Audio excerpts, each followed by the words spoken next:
ചുമ്മാതല്ല ഒരിക്കൽ ചീത്തയായ പിള്ളേരാരും പിന്നീട് നന്നാവത്ത്. അത്ര പ്രോത്സാഹനമല്ലേ കൊടുക്കുന്നു. ഇതങ്ങനെയുള്ളവരുടെ കഥയാണ്.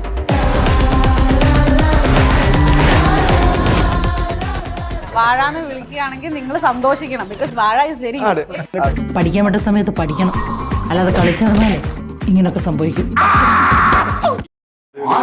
ഭയങ്കര ഫാൻസ്. അവന്റെ ഫാൻസ് മാത്രം സിനിമ ഉണ്ടാവില്ല. 3 വർഷം കൊണ്ട് 100 മേടിക്കും. ഞാനും നീ അല്ലാതെ ഇനി മൂന്നാമത് ഒരുത്തനാ.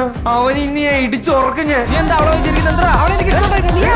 അടിച്ചിന്റെ മോന്താക്കുട്ടി ഞാൻ തിരിച്ചു കളയും. നാണ്ടാ ബ്ലാക്ക് ബെൽറ്റ് കണ്ടാ കരോട്ട കഴിഞ്ഞിട്ട് ആരും ചെയ്തിട്ട് ഞാൻ ഇടിച്ചിട്ടില്ല. പോടാ.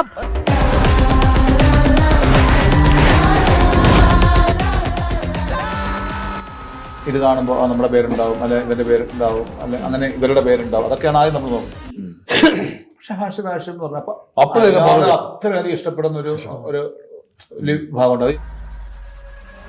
എല്ലാവരും അവരവരുടെ മക്കൾ നന്നായി കാണണമെന്ന് ആഗ്രഹിച്ചിട്ട് തന്നെയാണ് ഇല്ലാത്ത കാശ് കൊടുത്ത് കഷ്ടപ്പെട്ട് പഠിപ്പിക്കുന്നത്. നിങ്ങളുടെ മക്കളുടെ തലവെട്ട് എന്ന് കണ്ടോ അന്ന് തീർന്നതാ. ഇത് ഫുൾ എന്ത് തമാശയും അങ്ങനത്തെ ഒരു പടമാണ്. അങ്ങനത്തെ സിനിമയല്ല ഇത്. പറയാനുള്ള കാര്യങ്ങൾ അപ്പപ്പ പറഞ്ഞേക്കണം. എത്ര ആൾക്കാർ കൂടി നിന്നാലും പറഞ്ഞേക്കണം. അങ്ങനെയൊക്കെ പറഞ്ഞ് മാനം കെടുത്തിയാലേ ഉമ്മാരൊക്കെ നന്നാവുള്ളൂ. ഒരു ഏരിയ കഴിഞ്ഞാൽ വളരെ സീരിയസ് ആയിട്ടുള്ള ഒരു ടോപ്പിക്കിലാണ് പോകുന്നത്. അവരൊന്നിച്ചുള്ളപ്പോഴേ അവർക്ക് സന്തോഷമുള്ളൂ.